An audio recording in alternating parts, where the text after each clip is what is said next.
We are back with NFL storylines. I know in the previous video, we just talked about Trevor Lawrence playing more snaps against the Steelers, but we can't not have a video about NFL storylines without talking or without leading off with the Zach Wilson injury against the Eagles. And does that give you any pause with starters playing moving forward, regardless of team, just starters playing in general and the Zach Wilson injury? I mean, you can't just run no starters. You got to take the risk. And I mean, it's not like they threw Zach Wilson out there for extended periods of time. It was just unfortunate that it happened in the time that he was out there. But like I said, I think this next game is probably going to be the longest they'll be out there. And then the next game after that, they might go one drive if they even go out there. So this is the one that they'll be out the longest, and, just hope that everyone stays healthy. I agree with that. I think what it comes down to is you can't play scared. The whole point of the preseason is, one, get ready for the regular season physically and mentally. But two, it's more of just how do we play? How are we going to set our players up in play design? How are we going to decide to, how much effort? Like Trevor Lawrence had the one read option where he took the ball and he ran for a first down. He slid. Let's just not push the envelope with certain things. Like Trevor's going to hold on the ball, maybe run a little bit. Let's not try to stay in bounds. Let's not try to get that extra yard. Just play smart. Don't try to do too much. Put your guy in a position and not have to make those decisions maybe as well. But you got to get some kind of reps in order to get these guys ready. Yeah, it'll be interesting to see the game plan just across the league as we move forward. And obviously we found out Zach Wilson, it was just a meniscus tear, not even an ACL tear. So it will be 3 to 4 weeks, but obviously that still gives you pause because realistically that injury could have happened week 1 in the regular season and no one would be questioning it, right? Because it's a regular season game. It's 3 weeks. It's a 3-week difference in when it's happening, but that type of injury could happen at any time of the year, any point in the season. So I don't really chalk it up to, it's a preseason game, because you guys are right. You got to play. You got to get ready for live speed, because practice is not going to do that, especially with all the new regulations that the NFL has implemented, where you can only practice so many days in pads. You can't do hitting drills on certain days. You can't even tackle, all this different stuff. Training camp is now more so becoming walkthroughs than it is actual play. And it's not getting players ready. And that's almost more dangerous if you think about it, going from that type of, training camp style to the regular season. And these guys haven't really done anything in the last few weeks to even get ready for it. So it is another big loss for the Jets, though, with Mekhi Becton actually going on the season-ending IR. So it's man, the Jets can't catch a break right now. Jacob actually brought up a good point. Don't go for those extra yards. Go out of bounds, slide early. Because in that play, obviously the players are going to be in the moment and try and do that. But if they can play smart and avoid doing that, go out of bounds. Because in that play, he went for the extra yards doing a cut when he could have just ran out of bounds and he'd still be playing right now. Yeah, it's a preseason game. It doesn't matter that much. And if you can get your team to play 100%, but play smart and don't go for any unnecessary risks. Yeah, it's a preseason game. You're the number 2 overall pick. You're the starter. You're not trying to earn a job. I don't fault him for doing it, but it's just in terms of preventing it, that's where the mindset just hey, you don't want to play with any training wheels on, but you also let's not try to be extra with this. Let's just get our reps in and get out. Bruh, he's got that dog in him, dude. You can't stop that. You can't just tell the guy to not. He's more it was very Jimmy Garoppolo-esque, where he tries to do the move and stay in bounds and just. Oh, you mean future New York Jets Jimmy Garoppolo? Right. Well, the problem is at least that was a regular season game, where this is just preseason. You didn't even have to do it. It's kind of dumb, but he's got that dog in him, man. He can't even help himself. The man's just got no internal compass, I guess. But he's out there. You say he's got that dog in him, Sam. What kind of dog is Zach Wilson? Give me the breed. What are we talking here? Oh. Dude, like, it's Zach Wilson. What kind of dog are we talking? That dog, man. Who was on his team? And they were like, "Yo, what do you think about Zach Wilson?" He's like, "Man, he's dog." Who was that? You remember that clip? No, but if you had to pick a breed of dog that we're calling Zach Wilson, how are you describing him? Like a Chihuahua Rottweiler. Exactly. So Chihuahua Rottweiler? Don't ever tell me Zach Wilson's got that dog in him ever again. Yeah. Well, it'll be interesting to see how he rebounds and how the Jets rebound, because honestly, I know we're not even in the same division. Obviously, we're the same conference, but we both took our franchise quarterbacks in the same draft, and I think there's a little bit of a race between the two of our teams as to who's going to get there first, the Jags or the Jets. So it is interesting to see how I do always keep an eye on how they are progressing, just to kind of gauge where we should be or if we're ahead or behind kind of thing.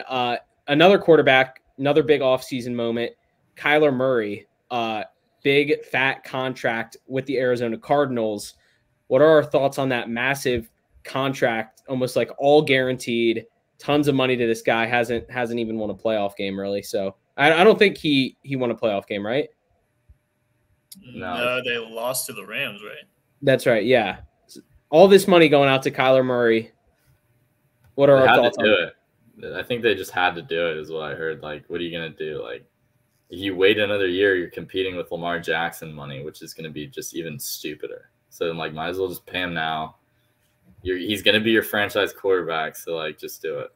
You kind of have to. Your hands are tied. And he's good. Coordinator. But why do I feel like we're getting into a day and age of the NFL where, like, the term franchise quarterback is just being completely overused as far as, like, an umbrella? Because I feel like there's different tiers. Like, a franchise quarterback does not mean that you're an elite quarterback, in my opinion. Like, there's a difference between being elite and being a franchise quarterback. Yeah. And how much of a franchise quarterback are you if you're going out there and throwing 3 interceptions in the wild card game and putting up 180 passing yards and you're the guy? Like, you're not the franchise quarterback. You're the quarterback of the moment, and the team just doesn't think they could ever do better in the short term. Like, that's it was like 5 years, like $380 million or something like that. A lot of money. Yeah, it was just crazy. But I just think, like, would you call Aaron Rodgers a franchise quarterback for the Packers? I mean, he's a first ballot Hall of Famer. So, yeah. But if you're going to say Aaron Rodgers is a franchise quarterback and Kyler Murray is a franchise quarterback, those two guys are vastly different. It's almost like if you're a top pick and you don't bust, you're considered a franchise quarterback. But that shouldn't be all you want. Like, just because a guy doesn't bust doesn't mean he's also moving the needle in terms of, Super Bowl run. Kyler's doing great things on the field and regular season stuff. But, yeah, it's like you also want to make sure you have a guy that can get you there. But, I mean, that's probably a better bet for them to lock in that guy, because if they don't keep him around, who knows who they're going to get if he ends up leaving. So it's almost like Sam said, you have to do it or just risk the potential of what's the next option if he were to leave. I think the differentiator is, can this guy win you the game or can he take you to a win? Because I think the ones that are franchise quarterbacks are the ones that can win you the game. And then you have the Kirk Cousins who can play and win games, but he will not win it for you. And that's the difference.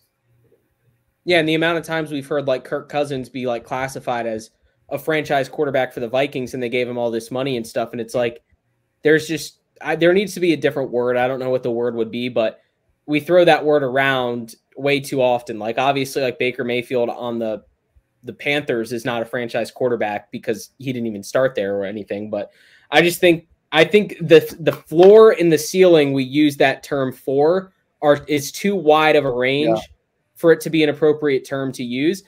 I have a question for you guys. If you had a pick right now, you're starting a team tomorrow, would you take Kyler Murray, Dak Prescott, or Lamar Jackson?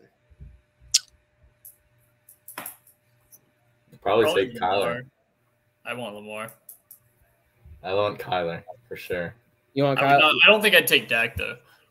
And money's no issue. I mean, we're paying these guys all the same thing. Yeah, like money's not the issue, but just from a skill standpoint, for like the floor versus ceiling, you're looking at three guys who are kind of, honestly, who are kind of in similar situations, just as far as like where their careers are with like, playoff success, and they've been fantastic players in the regular season and they put up stats and they're good fantasy quarterbacks. But it's like, which one of those guys first is going to separate himself from the other two? I almost feel like I like Dak. Damn. See, the reason I don't like Dak is that he's been surrounded by great players. That was the hesitation for me, but I feel like if you put Kyler on any team, like put Lamar on any team, you have to make sure that scheme is set up for the way they play. Not with Kyler, dude. That guy can just play. He's gonna you got to scheme a little bit because of his size. Like you can't just put him out there and have him play the same way as like Trevor Lawrence. Right. But you can still get great stuff. Like hopefully, all these coaches in the NFL level, at the NFL level, or NFL coaches, I think they should be able to take anyone and mold their offense to what that guy does best. It doesn't always happen, but they should be able to. Damn. Well, it's interesting because you've seen what the Cardinals have done to put pieces around Kyler Murray, and now bringing in Hollywood Brown from the Ravens, and obviously with DeAndre Hopkins, and he's on a suspension, but they bring in James Conner, and they just have different pieces. They trade it. Didn't they trade? Yeah, they traded for Zach Ertz. Like they have made a conscious effort to put pieces around Kyler, and I'm just afraid that it's going to be all for naught because I just don't ever really see him becoming like a Super Bowl winning quarterback. I just can't picture him lifting up the Lombardi Trophy because it's the same size as him, but also I just don't think he's good enough to get there. I also don't think he's tall enough. This coming from a 5'8" guy, well, 5'7", 5'8" on a good day, myself. So I'm not one to speak on height either. Luke, you're tall. Is Kyler Murray short? Yeah, he's short. Okay. It's tall guy. It's settled.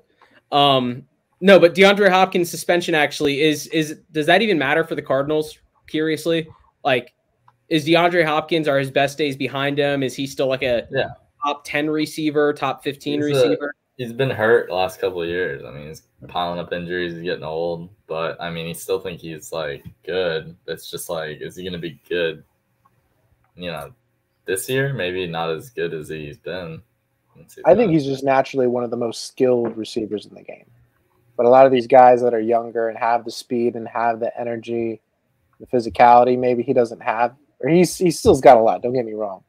But when it comes to a skill set, I think he's just naturally one of the most talented, skilled guys. But, yeah, he's a little older. Not going to make some of the same plays, but he's going to make a lot of good plays, in my opinion.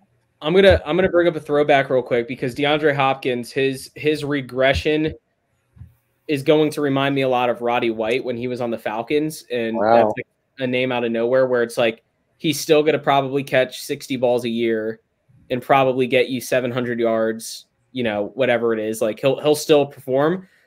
He'll just be that guy. He'll be that guy that is just in the league forever. Feels like he's never going to go anywhere. Almost like Larry Fitzgerald. Yeah, Larry Fitzgerald's fun.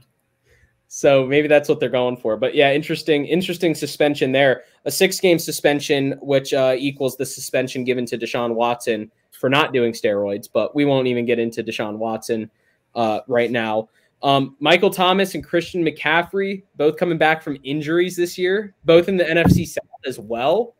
Michael Thomas coming back to a brand new quarterback that he's never played with Drew Brees no longer being there. Thomas not really playing at all last season. Who are you guys looking forward to most coming back? Who do you think affects the team the most? I think obviously CMC affects the team the most in Carolina because he is such a great player and a huge cog in that offense when he's healthy. That when he's out, I mean, the Panthers are basically irrelevant once he's out. The Saints are still the Saints without Michael Thomas. Obviously, he makes them better. But without CMC, the Panthers are basically irrelevant. Agreed. You got that dog in him. Yeah. He is the dog. So I would say my expectations for CMC's return are probably higher because we've seen, his level of success, and you would like to think that wouldn't go away for a running back, whatever it might be, whatever the injury could be. I feel like at the receiver position, it's kind of harder to sustain success, especially after that much time off. So I think I'm probably most curious to see Michael Thomas come back, because I think a lot of us forget, because he is such a soft-spoken person. I think a lot of us forget how dominant that guy is as a receiver. Like he got lost with, Cooper Kupp's, rise and Devonta Adams and stuff. But Michael Thomas was up there with Antonio Brown for like most consecutive games with like 5 receptions and 85 yards or something like that. Like he's like Mr. Reliable. And when he's on the field, that offense changes, and it'll be interesting to see if Jameis Winston is going to be healthy enough to play. I know he got injured. But Taysom Hill is obviously still on the team as well. So I'm kind of feeling the Michael Thomas. I'm more curious for Michael Thomas, I would say. Do you guys think, speaking of the NFC South, pretty much a runaway with the Bucs in that division? Like all the other teams are just getting out of luck? No, they say that the Saints are going to be good. Well, what do you say? I don't care what they Who's say. That's what they say. Well, We're the Poojie Podcast for not what they say, but what we say. I don't know. The Saints are always good. Have they ever had a bad season where they were under 500? That's with Drew Brees, though. Yeah, like What? we I mean, It's a did total they have difference. Drew Brees Drew Brees and last Sean season? Payton. Did they have him last season? No, right? And they still No, last were, season, That's no. what- they missed the playoffs, but they still pretty sure they still had like a 8-9 season. Yeah, I think they went 8-9 or 7-10. Yeah. But they were Tom close. Brady's on his Adam Schefter revenge tour, so he's coming back. Adam Schefter blew up his retirement, is what I'm hearing. So that's why he came back. So Who? Tom Brady's here to take what's his, just to say, whatever. Schefter, don't you ever drop the news before I do. What about their defense? I mean, they just lost their D coordinator to Jags, baby. So They kept Byron Leftwich. they just lost Ndamukong Suh, who's a free agent. Bring him Jag- over to the Jags. Future Jaguar and Ndamukong Suh. I think Actually- the NFC South is probably the most easy one that I would feel confident in betting on for the Bucs to win that division. Most other divisions is kind of hard. There's a toss-up. That one's probably the easiest one I would bet on. I've been on the Cowboys personally. No way. No, are you? This is the most improbable. Yo, Devin, you heard that? You heard that, Devin? He said the Cowboys going to take it. The NFC East is the hardest division to pick year in and year out. Every I year. mean, maybe the Eagles, but Dude, otherwise. for all we know, the Giants are winning it. Yeah, fuck Saquon's going to take over. no, he's not. They That have Jimmy it- G trade's going to go through. They're going to. All right, well, It's like saying the Panthers are going to take over because they got their. Remember running when back. we went to the AFC Championship? Now, imagine if we had the same conversation. You'd be like, no way, the Jags. It's going to be the Colts. It's going to be the Titans. You don't know. And that's the most unknown division every year, year in and year out. I'm glad you brought this up, though, because we'll do a video hopefully next week or the week after where we'll do our divisional picks, like a quick video. Yeah, let's fucking do it. So We'll you do, better stay consistent, Sam, because we heard it already. We'll do 4 8-team parlays for divisional winners. You pick your divisional winner, and we won't actually have to bet them because Well, Sam already picked the Cowboys, Sam- so we're not letting him change. I got the Cowboys and the Saints, baby. Speaking That's of the NFC South, not to continue harping on that, career renaissance potential for Baker Mayfield in Carolina, similar to Ryan Tannehill going to the Titans 4 years ago. Is there any hope for Baker Mayfield to salvage any of his potential, or is it just a lost cause? Christian McCaffrey. If he's healthy, Baker's passing yards are going to go through the roof on those 2-yard passes. Honestly, I want it to think that, but Baker's coming from an offense that had Nick Chubb and Kareem Hunt, and and Odell Beckham and Jarvis Landry. Like, if he can't do it with those 4 weapons, I feel like there's something wrong there on a deeper level, either with the coaching or with his talent. I would say Well, it's the Browns. The Browns. I don't know why everyone hates Baker. I think Baker's a good quarterback. I don't think he's a great quarterback. But he took the Browns to like a playoff win in the first time in forever, and then they treated him like dirt. So I think he's going to have that dog in him, that chip. Sam, what kind of dog is Baker? Oh, like a beagle mixed with a Hey, man. mixed with a little bit of I don't know, Hey. like a little yappy thing. Something No, like I think Baker's a good quarterback. I don't think he's amazing, but I think he's good, and I think he'll at least put the Panthers in competitiveness until CMC breaks his toe for his tripping over paper. Oh my gosh, the CMC hype! I won't have it on this podcast, Luke. I did see CMC biting his girl's butt on a vacation in like the Bahamas. He's got that dog in him, bro. I know. He's just got that dog. Did he tear his ACL after that? Yeah, jumping off the boat. I will say if Baker Mayfield was a third round pick, he wouldn't be a starter in the NFL. He would not have gotten this many chances, but he was a first overall pick, and that seems to stick with people forever. And you just keep getting chance after chance after chance after chance just to try and prove yourself because you were the first overall pick. If you're a first overall pick, a top pick, and you don't necessarily bust, because I wouldn't say he busted, then you're considered like, oh, this guy could be a franchise quarterback. And it's like we were talking earlier. It's such a wildly used term. And I don't think, he wouldn't have gotten this chance if he was Gardner Minshew. You know what I'm saying? Like 6th round pick.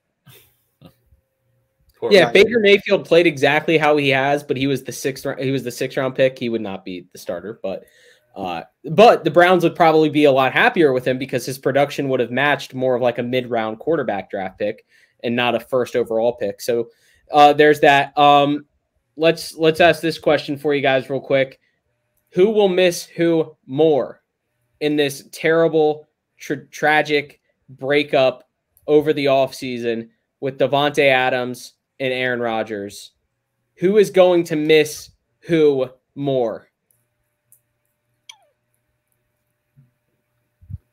Sam, in production. You gotta say Aaron Rodgers. I mean, didn't he have Jordy Nelson and then he had Devonta Adams right after. And you're forgetting Greg Jennings. Well, that too. And Mercedes Lewis. Is he still on the team? Donald Driver. Robert Tonyan's coming back. I feel like there's a world where there's a solid chance that neither misses each other too much. Because I think Devonta is going to, have great production from his former college quarterback. But Aaron Rodgers, like Sam's been saying, he's got that dog in him. We've seen him do it for how long with God knows who over the years. Devonta Adams is an amazing weapon. But I don't think that is who made Aaron Rodgers. Like some players make their quarterbacks. Aaron Rodgers is going to be Aaron Rodgers, in my opinion. And he's going to miss him. But I think there's a world where they both, still succeed at a high level this year. All right. So who's the number one receiver for the Packers this year then? I don't know. Whoever Aaron Rodgers decides. Former Jaguar great, Alan Lazard. Oh, I was going to say Randall Cobb. Personally, Lizard King. The Lizard. Randall Cobb. I was going to go Randall Cobb. That's like another Roddy White. That's how fucked Aaron Rodgers is this year. Like, he doesn't even have, like, a guy that is good. I mean, Lazard, but he wasn't even good enough to make the fucking Jags. So no MVS over there in Green Bay? No, he's in fucking Kansas City now. So yeah, he's on Kansas City with Mecole. Are you predicting a huge drop off then from Aaron Rodgers, Sam? I wouldn't say huge drop off, but if the question was who's going to miss who more, then I think you have to go with Aaron Rodgers because Derek Carr's still serviceable. I think you're right. Chemistry. I just think it's not going to be like if Blake Bortles lost Devonta Adams, he lost Allen Robinson. That was a big deal. But I think Aaron Rodgers is going to be just fine. All right, so then who's you think the Lizard King? I don't know. I'm not saying who's projected to be the top guy. I think Aaron Rodgers is still going to do his thing. Yo, you know who it's going to be? Sammy Watkins. Bro. Sammy Watkins. Full circle. Sammy Watkins. So obviously, speaking of Devonta Adams, tons of wide receivers. I mean, I don't think I've seen this many wide receivers leave their former team, like wide receiver ones leave their former team in any offseason before this offseason, and I can't pinpoint why it happened. I don't know if Devonta Adams set the market by leaving, and other receivers were like, "I'll do the same." What move? What is that? It's money. That's what he's saying, bro. Money. Well, yeah, but any position could do that. But I mean, 6 of like the top 15 receivers left this offseason. I mean, we're talking like 20+ milli for these guys, dude. That's more money than like. No, but I'm saying they could have gotten that in their. Yeah, but you could stay in the same spot and demand that kind of money too. Maybe they just want to be like the NBA. They just want to be like the NBA where they can hop around teams, do whatever. I don't know if it's going to work out the same. That's true. They did re-sign Deebo Samuel. And Stephon Diggs got a fat contract. Did he? I didn't know. Yeah. So, like, there's top 10 receivers that stay home and get contracts. This is, so, all right, let's just think about it. Hollywood Brown leaves the Ravens, and I would hardly consider him a top 20 receiver, but he leaves the Ravens for the Cardinals. A.J. Brown gets traded on draft night from the Titans to the Eagles. You have Devonta Adams go from the Packers to the Raiders. Tyreek Hill go from the Chiefs to the Dolphins. I think Julio Jones is now a Buccaneer. Amari Cooper is now a Cleveland Brown. Am I missing anything else? Allen Robinson is now a Ram. Oh, dude, he's probably living life right now. He's got a real quarterback. He's got a great head coach. He lives in L.A. Right. I feel so happy for that guy. So outside of Allen Robinson, because I feel like that would be my answer and all of y'all's answer, what wide receiver in his new location are you most excited to see how it plays out? I got one. I got AJ Brown to the Eagles. Yeah. These guys could be, I mean, what would you say, like a top 7 receiver in the league? AJ Brown when he's healthy? It's probably safe. I mean, so you pair him up with a guy that apparently he has good chemistry with, They're good friends, and they have a glaring need at wide receiver with, Jalen Reagor as their like number 2 or number 2 guy. So like that matchup, I think, could be like, you have the run game with Jalen Hurts and like obviously Miles Sanders and Boston Scott and those guys, but then you pair it up with like a receiver that can also catch and run the ball and like who's elite. And I think that good things are going to happen for that team. Maybe not like fantasy or whatever, but I think just as impact player, I think that if he can stay healthy, that would be like that would move the needle on the Eagles to like push them up into the next tier almost. Like so. Almost to the tier of like winning the NFC East maybe. Yeah, well, I mean, until they do it. Over the Cowboys. I do like that team, but it's just like, can he stay healthy? And I just think that whole trade was crazy. Like it's the 5th year or the 4th year of AJ Brown's deal. You're gonna like either have to pay him next season or like, cut him, let him go. And so they make that trade on draft night to avoid having to pay him. And then the Eagles just throw a fat bag at him and say, we'll take this top like 7 guy. And the Titans are like, oh, well, we don't want him even though he's good. Like that to me just shows like that's the whole wide receiver movement in one trade. Like it's like almost like a meta game. Like, do you trade your guy before you have to pay him so you can pay other people on your team? Or do you pay the guy that's good because you need a good wide receiver? And the Titans are just like, fuck it. We don't want a good wide receiver. We don't. Yeah, that didn't make any sense because, again, I think the NFL has shifted into a league where wide receivers are now more valuable than running backs, in my opinion. And to watch the Titans let him walk as a Jags fan, I was like, hell yeah, that's great. But from like a broader NFL fan, I'm like, what are you doing? Because in 2-3 years from now, when Derrick Henry inevitably starts to regress, you could have this wide receiver who is still in his prime to build around your new quarterback, whoever that might be, Malik Willis or whoever. But the Eagles, that draft, needless to say, I feel like they won the draft with Jordan Davis and AJ Brown and Nakobe Dean. but that's neither here nor there. They had a great draft. Jacob, what about you? What wide receiver are you kind of most looking forward to in their new location? I was really contemplating between two, but I think I'm going to go with Devonta Adams, just because we have Darren Waller in Oakland, or in Las Vegas, excuse me. Holy cow, I just took a blast from the past. But Darren Waller has been, one of the top tight ends, if not at times the top receiving tight end on the field in most games. That how does Devonta Adams being on the field now help, both of them actually? Just because you're gonna have to put more emphasis on Devonta Adams. I know you have your secondary to kind of focus on him, and you're forced to have linebackers on Darren Waller. But I think Darren Waller complements and takes off pressure from Devonta just as much. And that Raiders team is a very pass happy team. Derek Carr slings the ball in that offense. So having both of those guys, potentially the top player at each position on the same field with Derek Carr, I think that's really intriguing.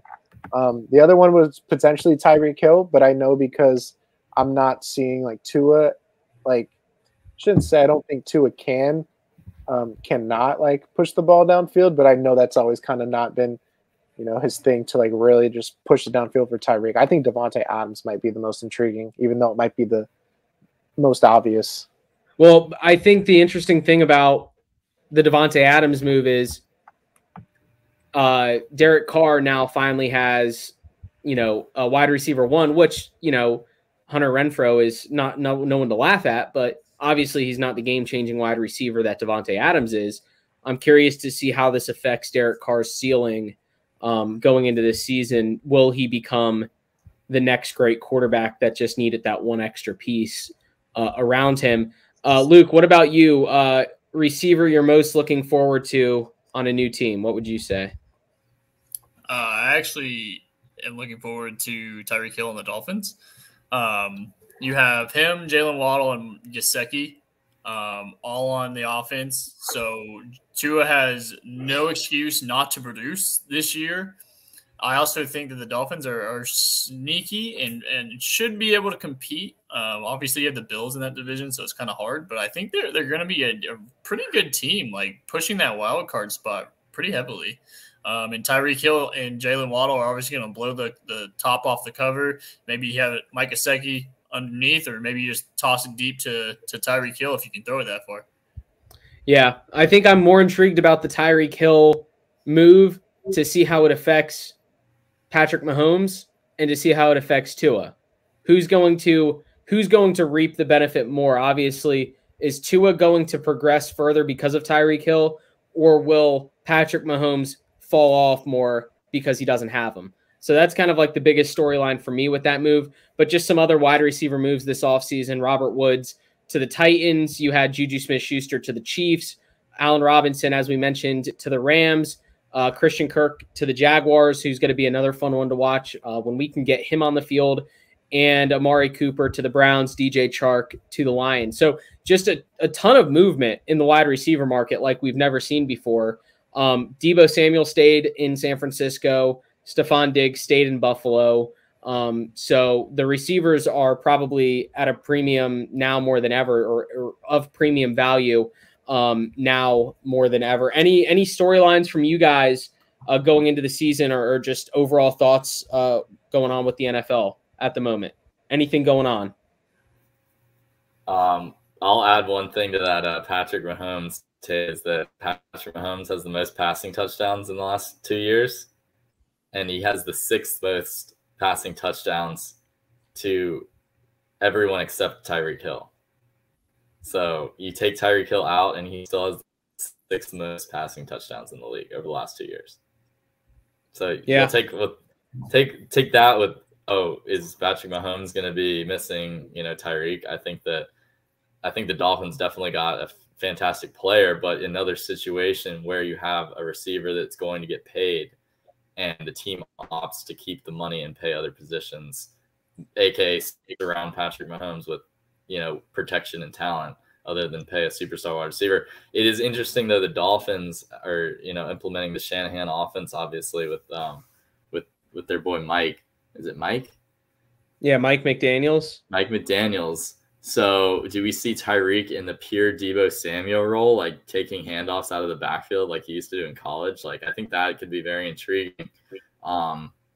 In that they have like some running backs there, but you're obviously going to want to get the ball into that guy's hands, especially with how much money you're paying, like every way possible. So I think that's like super intriguing, like to watch. It's going to be a sick offense for sure. Especially when you don't have as skilled of a passer as Mahomes. You have to make sure you're getting him the ball other ways, similar to, like you said, with Deebo Samuel, where sometimes it would be, reverses, end arounds, handoffs, whatever it was, just to get the ball in his hands, to go let him make a play.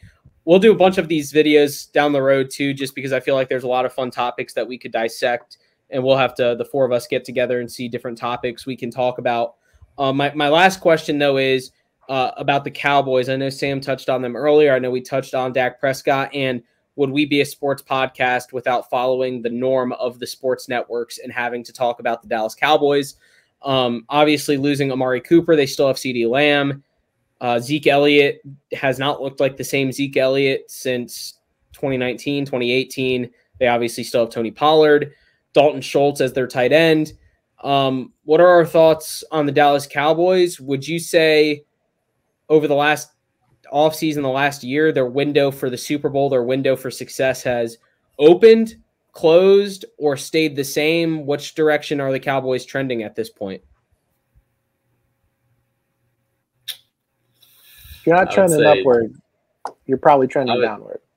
I would say downward. I've heard that their offensive line is taken serious, I guess, a downgrade, which means that the run game's not going to be as sharp. It also means less protection for Dak Prescott to roll out and stand in the pocket. So you also lose maybe a top 10, top 15 receiver in Amari Cooper, which was almost like Dak's like go-to guy in the field. Like, it opened a lot of stuff up. So I mean, if you believe in Mike, whatever the fuck the coach is, what's the coach's name? Mike McCarthy. Jeez, so many Mikes. But yeah, I mean, if you believe in him, then he's going to take him to the playoffs and go far. I mean, they almost went to the championship this last year, right? I mean, without that one busted play at the end of the game, then they would have gone. So, I mean, they're always going to be in it, and I'll take them until they're bad. But I think this is the year where you're going to see some regression from that entire offense for sure.